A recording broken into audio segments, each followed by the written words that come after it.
I actually have to thank the blading community a lot for just like in terms of my music, because my first track that I put out was called Shadows, and that was for Shadows. Yeah. I'm tripping. Shadows, I'm tripping. Yeah, No. Shadows was the one. You were super young then. Yeah, super young, man. I was still up in college when I made Shadows, and that was right after Cosmic passed away. Right. And like, dude, that was when like Roller News was out and stuff. Yeah. Like it's Roller News posted it. Oh, and then, because even like in the music industry, people would be like, oh, like, because like I have like a lot of fans like over in like Europe, and I do a lot of stuff in Europe, and they're like, yo, how did that happen?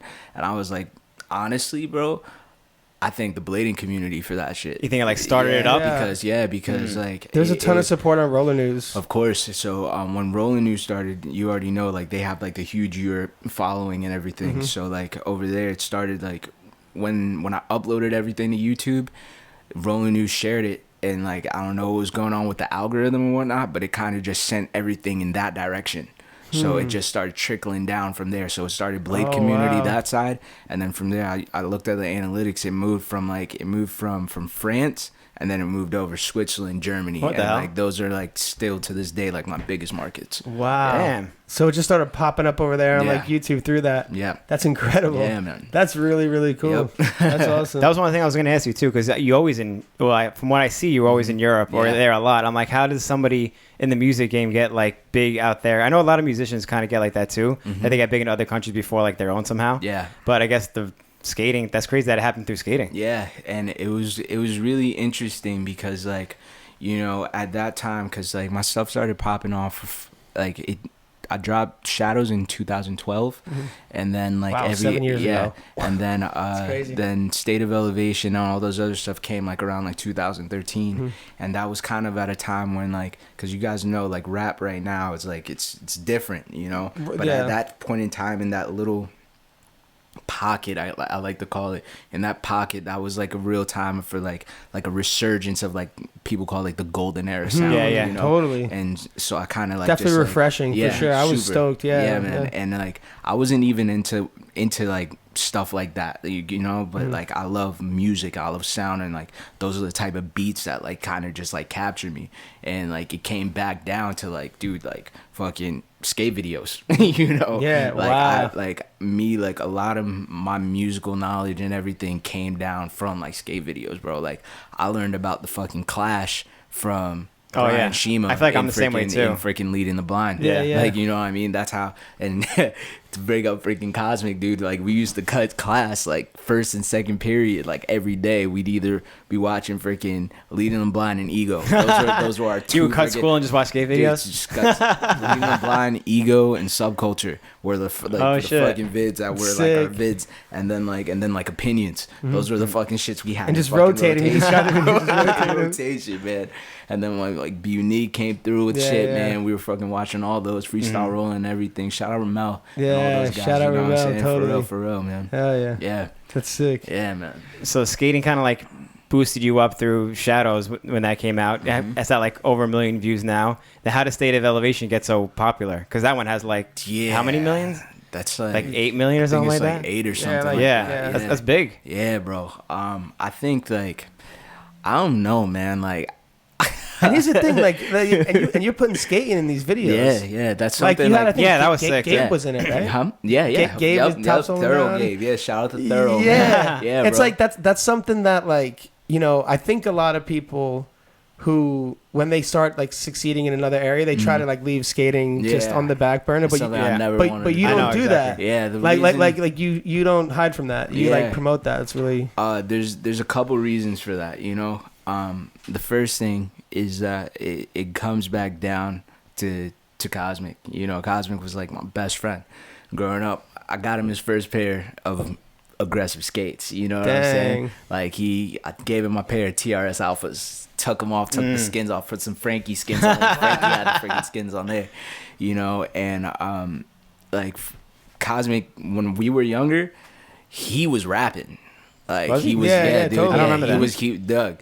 Like he used to freestyle like on some next shit, and like that shit was always cool as fuck to me. Like, yo, this is dope. I want to do that, but nah. I'm And it was one of those things I always look at. I was like, yo, dude, like for me, like, it gives me like clarity and just like makes me happy because I'm like, yo, like before he passed, like when we were kids, like I introduced him to like this world of blading, and that's something that he went with, and like he made his stamp in that, you know. And I feel like in terms of hip hop, like he gave that to me, so that was the trade off, you know. So it's always been special to me. So that's why, like, I always say, like, when it comes down to my music and shit, like, from my first music video, I'm like, yo, dog, I'm putting blading in this shit. I learned a lot about music through blading and shit like that. I don't give a fuck when anybody says about it. People be like, nah, dude, like, this is what I do, man. This is who I am. So it is what it is. And it's like, even in the music industry side of shit, like I've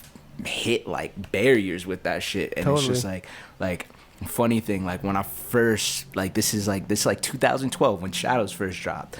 Like Complex did like a stupid like story like where they put like rappers in rollerblades and like were like making fun of it type shit, and that was back when I was on Twitter, and like I was just like, yo, fuck y'all, bro. Like on some real shit. What do they do like, exactly? What do you mean they put rappers in like blades? They like Photoshop blades on rollerblades on rappers and like artists and shit, like trying to like poke fun of it. And this was right after I poke put fun out. Of you. Yeah. Like I, obviously, you know. And this was like right when I put out like my stuff. I didn't know that. And so I was just like, what the fuck is this, man? You know, and like to this day, like Complex doesn't post like all my stuff when I do stuff and anything like that. Shit, like damn. You know, so I was, but bunch of haters over there. But it was just like, it is what it is. It's but they just politics. posted blading too, like last week or whatever. Did you see that? No. Homie did this crazy they backflip. posted something on Instagram.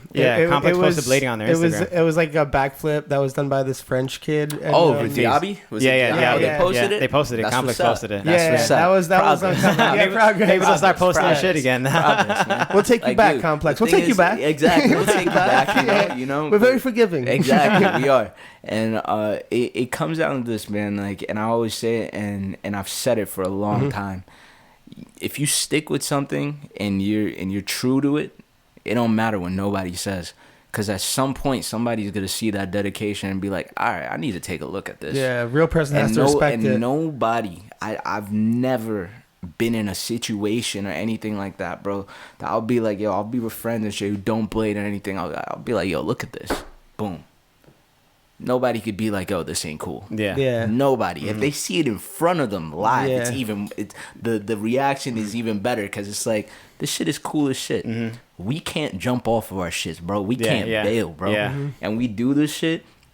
Nobody's getting paid. There's no freaking health insurance. Yeah, the people doing this like for the love. Yeah, you know. So it's like there was an article I read. I forgot where it was, but it was just like, yo, out of all the fucking action sports, it was like blading is the most fucking punk rock shit out there. Yeah. And it's true, bro. It's the most fucking. If punk you're still rock doing thing. it, because you don't get credit to do it. Exactly. It's you're just doing straight this shit, extreme like, now. dude. Like I got shows and everything like that. My thing is, whenever I go on tour, I bring my blades with me, because I was gonna ask you that too. Yeah, dude, that's the thing. No, I was about to say, like, I see you out there, like, even when like you're in like Germany or something, you like make time to skate somehow or meet up with people. Of course, bro. Tour manager knows what's good, bro. Is it like, I was about to say, it seems like your team works with you. Like, it seems like they find a spot for you, make time and stuff. Dude, like for me, like just the other day when we were in Denver, right? When I was with Mikey didn't even know there's this spot called Progress that we went to. It had the airbag, mega ramp airbag. Yeah, that shit was so fun. It looks so fun. Like when it comes to finding skate parks and everything like that, whatever city I go through, I just start typing in boom, boom, boom, seeing how far it is, how long it is, how much time do we have to go here between here, because like skating is like, you gotta squeeze it in. Yeah, it's the only thing that keeps me sane, bro. Since I was a kid, like it's been the only thing that's kept me like on the right path or kept my brain like going. I was about to say, because like, does it also get stressful out on stage and stuff like that? Because there's a lot of people. Like, do you know what I mean? Yeah. Right? Like, does it like you need like the skating to get your own time? Because probably people are on, you got to go on and all this. But like I'd say like more so for me, it's like I'm an adrenaline junkie. I work off of adrenaline, bro. Like, and I love. So it's a good job for you. Up. Yeah, it's a perfect job. I love being charged up, and for me, like, if I'm like just having a bad day, or if I need to skate, like everybody knows me. It's like, yo, dog, if I'm not in the mood, it's like I need to go skate and just like recenter myself. Like it's my meditation, you know. Totally, that's sick. Yeah, you got to get like Next time you're on tour with the Wu, you got to get like Riz on some blades or some shit like that. Yeah. right? Get meth on some blades. Get meth on some blades. Get ghosts on some blades. I was about to say this is your second time doing something with the Wu, right? Yeah. That's cool. Yeah, man. This is second Staten Island guys. I know. That's what I'm saying. We got to talk a little Wu-Tang here because you're like legit chill with them now. That's like the ultimate, man. So like I first met the members of the Wu back in 2013, and it wasn't even over here. It was in Stuttgart, Germany. Yeah, I did a festival over there. Which one was it? It was called Hip Hop Camp that we did. And everybody was there, like meth, fucking everybody was there. Everybody was there together, and it was super dope performance. And then after we went to the club, and one of my homies out there, him and his boys like owned the club and shit. So we're out there chilling and whatnot. And nobody had bud.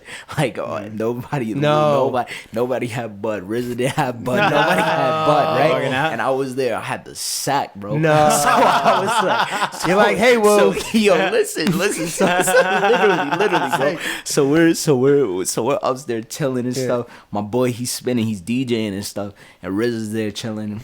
And I was just like, I just overheard. I was like, man, niggas need some butt. I was like, oh, I got word? you. He was like, what's my man, good, bro? I was so like, yeah, we met there, and then that was a real cool night. Yeah, it was super You're cool. in automatically at that point. It was super chill night, And then I didn't see them again for like probably like 2 years, 2 years or so. Then I got a call that Raekwon and Ghost were doing the Only Built for Cuban Links anniversary tour, and so they bought me on for that. That's the one. Yeah, so and that tour right there was what I say kind of just like that made me solidified in terms of like the rap game. Like my shit was already like that was pumping. It was bumping and doing everything, but the shit was like 30, 40 something dates that we did on that every day, and there was only 3 days off throughout that entire tour. Working hard. And it was me and two of my boy Enon, he was from Germany, a DJ, and then my other homie. And we did that we weren't on the tour bus, bro. Like, and people always think, like, they'll look at me and be like, oh man, this is so dope. This is so awesome. Like, dog, we did the entire tour around the country in a Tahoe, bro. Like, you know what I'm saying? We did that shit in a Tahoe, driving behind. Putting in work, Are you following the bus like that? Following the bus, bro. Like, totally. like you gotta earn your stripes, you gotta start from the bottom. Exactly. It's a long way to the top if you want to rock and roll. Exactly. You already know, man.